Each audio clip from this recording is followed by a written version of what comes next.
Hello, Peter Williams. Hello, Carol. Hi, Chuck.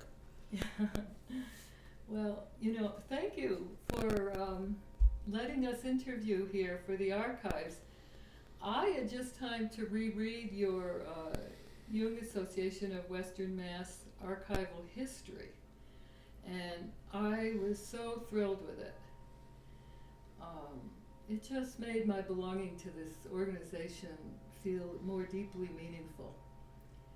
So Chuck and I are on a mission to interview some of you who have founded the organization and who we owe our gratitude to.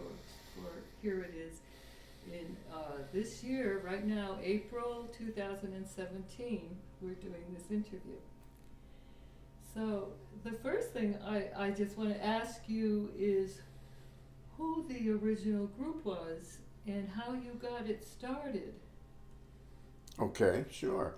20 years ago, in the spring of, or 21 years ago, the spring of 1996, I was finishing my studies at the C.G. Jung Institute in Boston, and in the first phase, and I had decided not to continue in my studies toward being an analyst, as I had a significant dream, which I'll share later, that helped me with that decision. But I was beginning to move in that direction professionally, and I looked around the community, and there were no Jungian, there were no organizations or places to go here in Western Massachusetts to listen to someone in analytical psychology. You could go to Hartford for the Connecticut Association of Jungian Psychology, or to Boston, to the Boston Institute. But that was it. There wasn't anything else that I could find. So I was thinking to myself, well, why drive all the way to Boston if we can do something in Western Mass? So Thayer Green and Anita Green had just returned to Amherst from New York that year. And I had heard of Dr. Green, Thayer Green, and knew of him through the Boston Institute. He was a well-established man in his 70s at that time. So I approached him and asked him how we could do that together. I wanted Thayer to work with me on that, or I to work with him, as forming a association was not something I was willing to do by myself. Something I felt needed to be a community affair. Thayer was very interested in encouraging me to do it, but was not willing to take it on as a board member, only as an advisor. I see. So he referred me to Barbara Brunson, who had just finished her studies in Zurich to be a Jungian analyst, and had located in Connecticut, but had just moved to Northampton that same time period. He encouraged me to talk to her. Well, it was certainly a meaningful coincidence. It certainly was synchronistic, as my connection with Barbara, since she was talking to Nomi Kubler-Nash, a Jungian psychotherapist in the area, about doing the same thing. So she and I, Barbara and I, discussed it over the summer of 1996, and put together for our first meeting in December of that year, 1996, was our very first lecture series. We decided on the name of the Western Mass Association of Jungian Psychology. As you know, that was changed in 2010 to the Jungian Association of Western Mass, just switched it around. But so we started out in 1996, that December, and we met for that first time together. We met at my place of business in West Springfield, at the Center for Human Development. And there were 9 people. Oh. Jackie Schleckman came as the lecturer from Boston, as a Jungian analyst in Boston. I had gotten her to speak, and I wrote it down here for the archives. We had 9 people, but 7 people volunteered to be on the board Great. that night. Wow. And they were, you want me to read off their names? Okay, we had Judith Stone, Joseph Wright. I saw Joe at our last lecture here in last month. Barbara Bronson and myself. Richard Truesdale, who is now a Jungian analyst, and he was the 3rd president, but he was on the board that night. And Roberta Morris. And Thayer Green was our advisor. So these were the folks who, and I remember the story, it was really a good story to share, that night that we talked about putting together a regular organization, and Thayer Green put $20 on the table and said, let's do it. So all of us contributed some money, whatever we had, $5, $20, whatever it was, and we put together enough money to be able to get another speaker for January. And Thayer and others, analysts, donated their time so that we were able to have speakers for the rest of that year. It was quite a challenge in the beginning. Oh. It wasn't easy to do. It was an experiment, as we would average about 10 to 20 people, 15 we'll say, people at a lecture. And we had no permanent place. Yeah. So for the first few years, I think 4 years to be exact, we were moving around to the Unitarian Society in Northampton, the People's Institute on Gothic Street. We were moving to different places, and we didn't have much money, so we couldn't do much in terms of rent or speakers or whatever. So that was the beginning. Wonderful. And how did you let the community go? Did you put it in the Gazette or? Back then, it was prior to technology. That's what I was So wondering. it was snail mail, and we'd put it in the local newspapers in their free ads, and we had little postcards that we would send out to people. Fortunately, I've kept those, some of them, and we do have some hard copies of those.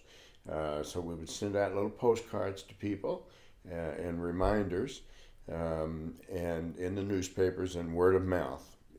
It began to grow fairly quickly. The need for something here locally and with Jungian psychology was quite strong. So it was, as I mentioned earlier, the timing was just right. Mm.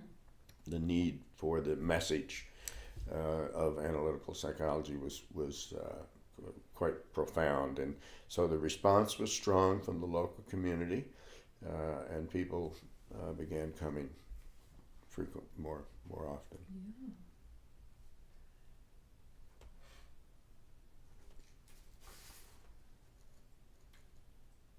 So, anything you can say? You said the need was strong, the response was strong. What was it like, 1996? What was the flavor of the group? Who were the people that were showing up? Any thoughts about that? Or Sure, I put down a few thoughts myself that in those first few years, we were talking to a community that was really listening to a message of the need for engagement in a community of like-minded people, of having a group to get together, a gathering place to get together to be able to discuss the subject material and the message that Dr. Jung had put forth, to bring the material that they had read, pretty much what it happens now in the organization and what we'd have with discussion groups. So there was much more of an interactional discussion than a lecture format. Mm. The presentation was a lecture, but it was also, because of the small number of people, it was a pretty heated sometimes, definitely strong connection that people were making in it with the discussion around the material. And people would bring in their own material as well as the lecturer. Over the years, that began to change out of necessity because the crowd went from 15 to 35. Now I believe it's up to 60. Yes, it is. And 65. And so the format changes, but the spinoff from that, from what I've seen, is that there are these discussion groups that occur. Well, that's what it was like in the beginning. It was more of a centralized discussion group where everybody participated. I remember a couple of speakers in particular, Dr. Edward Bruce Bynum from the University of Massachusetts Mental Health Center, who spoke.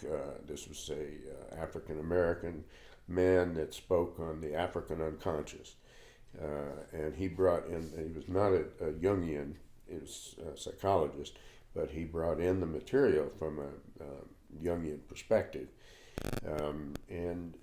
The discussion got quite powerful. I remember times when there would be talking of material, shadow material. Jim Shear from the Connecticut Association of Jungian Psychology, who is a Jungian analyst, would bring material to us sometimes, and we'd be discussing that together. We met in the basement of the Unitarian Society of Northampton, as well as in their upstairs. And there was a kitchen, so we could have more of a community connection around coffee and tea and so forth. Remembering again, we're only talking about 15 people. It's wonderful. It's a good group. So that it took on a different flavor. But as I mentioned, there was nothing else in Western Massachusetts. This was it. So that began to grow rapidly because of that. Well, when you had 15 people, are you saying that any one of the 15 could raise a topic for the next group? Well, it was more formalized than that. It wasn't spontaneous in that regard. Yes, like because you mentioned this fellow from UMass. Who was he? Dr. Edward Bruce Bynum. Mm-hmm. And he spoke. Yes. And he was part of the group, or I had invited him. Invited him. Yes, excuse me. Yes. I had Dr. Bynum and I had worked together, giving lectures throughout Western Massachusetts, at Springfield College, Western New England College in Springfield, and at the Martin Luther King Jr. Center in Springfield. So I had known him through my correspondence, through my professional connection. But it's just an example, again, of how we brought in even people from outside the, quote, Jungian community. But the discussions we had were more open because of the limited number of people. Well, it strikes me too how important the relationships were. Like you were already working with this. What was your work then? This sounds very interesting. What were these lectures you were giving? Yes, I'm retired now, as I am near my 70s, and so I'm retired professionally, but 35 years as a family therapist. Mm-hmm. At one point, I had spent a number of years at the C.G. Jung in Boston. It was an important training period for me to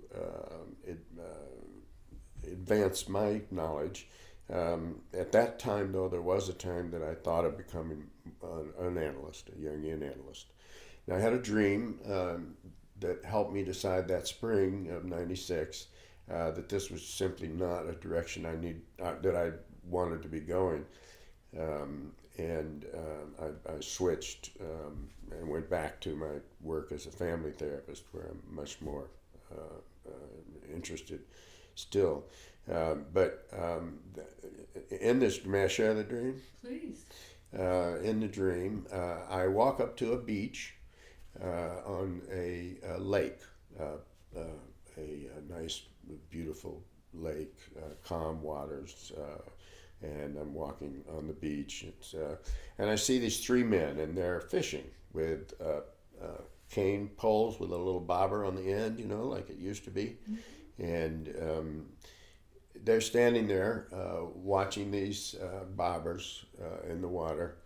And I stand there and I watch them, and for quite a while I'm watching these men, and they haven't moved. They're quite intense with watching their bobber, and sometimes the bob would go down like you would, but like you would fish in a cane pole. So I'm watching that, and I'm thinking, I don't know, I don't want to do that. It looks boring to me. It's not really something I want to do. So I leave that scene and I walk close by, and there's a stream that's going by, not a heavy river, a nice stream, and there's a man that's doing fly fishing. If you're familiar with fly fishing, it's a rapid movement that it's on the surface of the water, and it's a whitewater stream, and this man's well equipped with all the gear, and he's out in the middle of the water and he's fly fishing. It's a very active movement on more of the surface of the water rather than down deeper. And I said, that's what I want to do.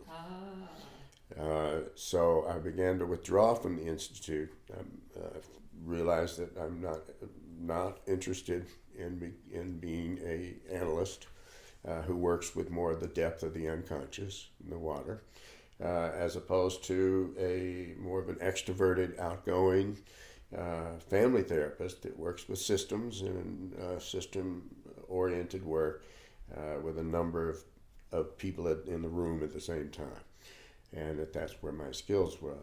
So as I began to withdraw, though, I realized that I did not want to let go of the experience that I've had with my work in the Jungian field, both on a personal but also in terms of on a community level. And as I say, that's when I turned to Thayer and decided to do it. Yes. Keep it that way. Keep your interest. Yes, and have a place to go. And not have to drive all the way to Boston to do it. Be able to have it right here.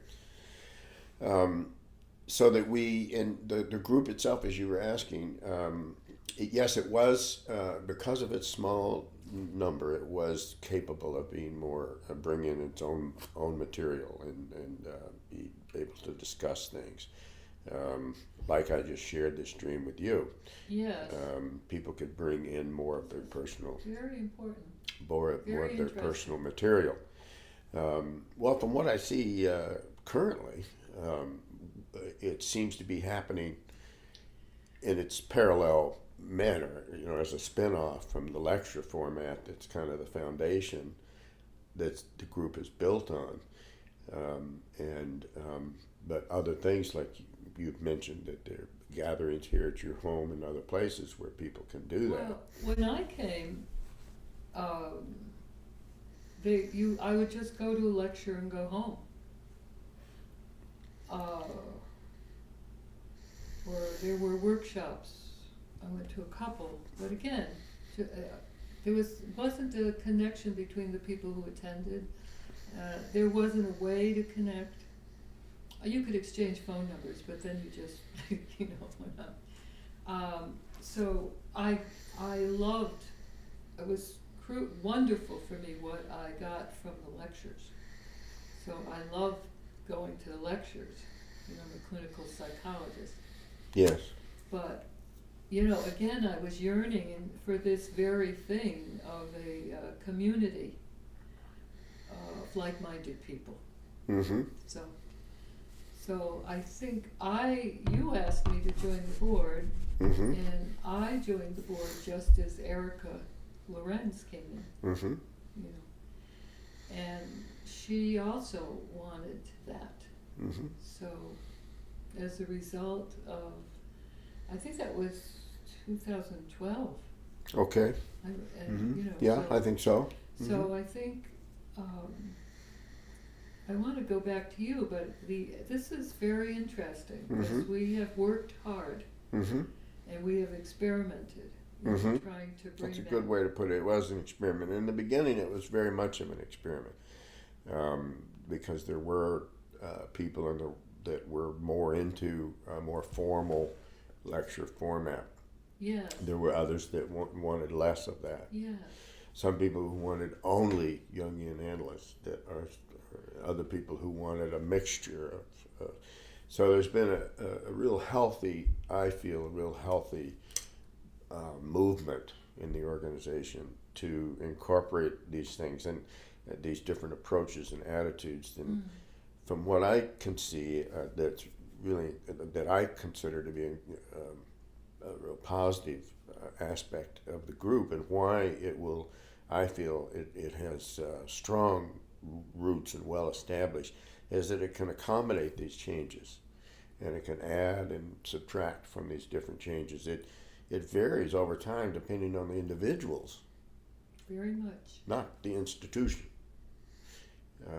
And that to me can be a danger of an organization, is the institution takes precedence over the individuals, the community, and the doctrines begin to take charge rather than what's the community service. So it's encouraging to see. I know this past year I've been able to be on the board again, and I've really enjoyed watching this your community organizing and Erica's leadership as president, and Dan with a website, and Oh, yes. it's just been, and Penny and Thayer there, and Christine and Judy Hall. So there's it's been quite a strong group, strong organization. But in the beginning, as I said, we were those first 4 or 5 years we were running around. What changed again? Another probably one of the most significant changes is when Richard, in our 5th year, so that would be what, 2001, somewhere in there, that he, through Craig, his partner, who was a professor at Smith College, was able to get us at Smith College. That was the number one item that gave us credibility. From that point on, we were a credible organization, educationally environment, not a religious environment, and a beautiful setting. The rooms were just absolutely beautiful. The first one we had was on the 2nd floor. We're on the 1st floor now. So on the 2nd floor, it was a round room. I've been in that room. Not a lecture hall. Yes. It was a round room. So we had couches. Oh. You know, we were able to sit comfortably on couches, not in chairs. Oh, and no. again, it facilitated a format of discussion. But we outgrew that room. It only held 30 people, I think, and suddenly we were more than that. But once we moved to Smith College, that, as far as I'm concerned, made it to where we knew we were going to, quote, make it in the community. That at that point we were no longer a fly-by-night group that was, you know, met in churches. That we were now an established, credible, educational, psychological, spiritual group that had a message to put forth. And we had analysts traveling. Now we do now too, but then we began to have analysts traveling to us. It succeeded. We got people from Boston and New England. We got people all over that were Donald Cowshed is a big name. We've had some fairly big names in the Jungian field, and being able to do it at Smith College is I think a really important environment for a number of different reasons. I have been concerned, if I may, once the Red Book came out, I have been concerned that Jungian psychology might take on a religious institutional document of Jungianism and become less of a community organization. So I see this as not the case, and I'm really quite encouraged by that.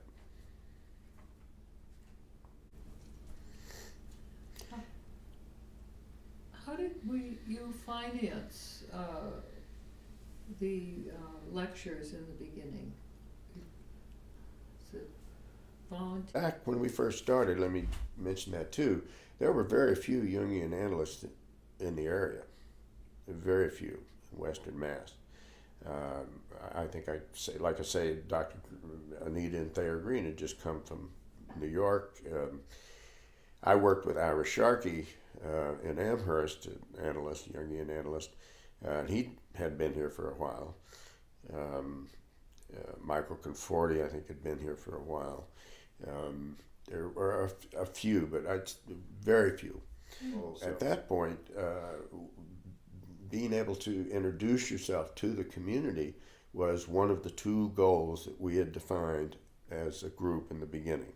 The first one was to put forth the message, the concepts and the practical application of analytical psychology, of Jungian psychology. And the other was to provide the local professionals, analysts or professionals. But to answer you specifically, we were able to pull the analysts to us through the fact that we could provide them with an audience. If we can picture that, you can picture 15 to 20 people. That's a lot when it comes to there was nobody Yes. in town. 15 to 20 is a lot. So that was a big draw we had. We also, similar to now, there's a strong commitment with the board, and something that I see that's been quite encouraging, which is the number of volunteers that have made a commitment to be involved with the organization. In the beginning, when we first started, that was, I would say, we were all volunteers. There wasn't anybody who wasn't a volunteer. It wasn't like the board was strong and it was active and so forth, but we pulled in those volunteers to get us going. So I see that now, and I can comment that also shows how well established the organization is now because of what we see with volunteers. Yes. From the audience that are doing things actively, doing things. That's to me a symptom, an indication of a healthy organization. Yes. It makes things possible for us to do that would be beyond, our small group. Yes, and I like how you emphasize the word community. For me, that is the spiritual aspect of my commitment to having started this organization, which is the community. My father was a Methodist minister, and in 1939 in Dallas, he started a church. And in my having researched his work, his message was community and a gathering place. So that was a fulfillment for me and my ancestors, was to continue that legacy of starting a community where the focus is on the message, not the institution. If I keep saying it. But, I'm so glad to hear you say that. I see how people can just kind of have a base to step into, like these lectures that happen once a month, and from that take off and do their own thing and create something that could be very different than what, such as your format, Chuck, is much different than what a formal lecture in a lecture hall with a speaker at the front and the whole thing. It can be quite limiting, that type of format with a lecture in a lecture room, and it has its limitations. On the other hand, it's like a room, it's a building within which there can be a gathering of like-minded people who physically are touching and hearing and watching each other and having that kind of interaction, from which comes as my knowledge of how Dr. Young would speak, from which comes the message becomes real, becomes physically real, unavoidably real. And yet at the same time, we move off that plane into other, like your discussion group that you mentioned that you're doing, Carol. And to me, that base of operation was the whole idea of meeting in the basement of the Unitarian Society with 9 people and having there and us talking about things and arguing. Literally, I can remember sometimes we had some arguments, and I won't talk about who. You must have arguments if you're going to be a group. We had some pretty strong arguments about identity issues, I would say, as much as subject material. It was also what the organization, what we wanted to see. I'm glad you said that. You know, I mean, it's that. It wasn't easy in the beginning. It was an experiment. And I know that it isn't now either. I don't mean to downplay it. It's always a discussion in the board about what's going to happen, what direction is happening, how it's going to change, and so forth. And again, the politics are necessary. I understand that. The politics are necessary. It's what happens. But so that was my. What's one example of a difference of opinion from your time? Well, let's see. I know that there was a discussion around do we only have diplomat analysts on the board, or do we only have diplomat analysts as president? Do we only have diplomat analysts as speakers? Yes. The issue around diplomat analysts or not. Do we pay speakers? Do it be completely free and not for them, and not pay them? Do we meet? Is it okay to meet in a religious institution or an educational institution? Which one is okay or better the way it is?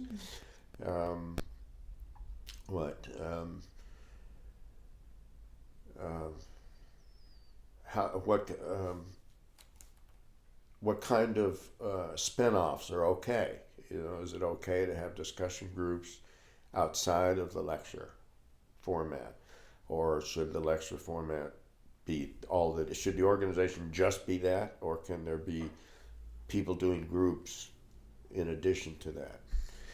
And in the beginning,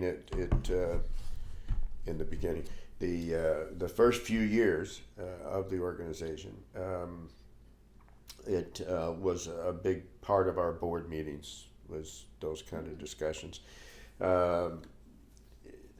The lectures now are phenomenal. They're really good. It's the fact that they're like 65 people is just amazing. Yeah, sometimes they're up to 70. Yeah. Yeah, really. Yeah. We really go. And it's a large. That's a big group, a big number. I began reading Dr. Young in 1973 when I was 24 years old, in his Man and His Symbols. I was teaching at that time and was in Colorado on a skiing trip. And I'll never forget it. Picked up that book by accident. And one of the other teachers was talking to me about it, and I read it. And then I went straight from there to Memories, Dreams, and Reflections. And that was it. I was hooked. You too. So that I still am. And I know that for me, the spiritual journey is the faith, is the meaning for me of the wholeness is the primary message that I find in the wholeness. When I'm out of balance, in the one-sided ego attitude, I can always count on a friend, my dreams, to help give that focus of getting back on track. And I know that my dreams are a major part of my life, and that the work that is needed in order to stay on track is something that, in reading Dr. Young, has been a major piece of my development, and still is. So I'm sorry not to be on the board. I'm sorry you're not on the board. You know, I really I'm regret very. it. I look forward to our lecture here next week from Jason Smith on the symbolic life. So I know that I go to these. The lectures are fantastic. You were president for a number of years, weren't Yes, you? 5 years. 5 years? Yes, I have that list. I could read it to you quickly. I think that's what we're doing, right? We had Barbara Bronson for 5 years, myself for 5 years, Richard Truesdale for 2 years, Karen Smyers for 2.5 years. Erica Lorenz has been 5 years now. Then Nobley Kubler-Nash and Joe Cromie were both 6 months each. They shared a year. But we're 20 years, going on 21, the organization now. It has really, I think, it continues to achieve its focus as a commitment to the community. And I'm glad to be a part.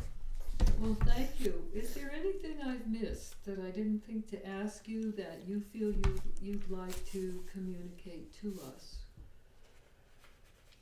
I think this organization was formed in a synchronistic environment, with a meaningful coincidence.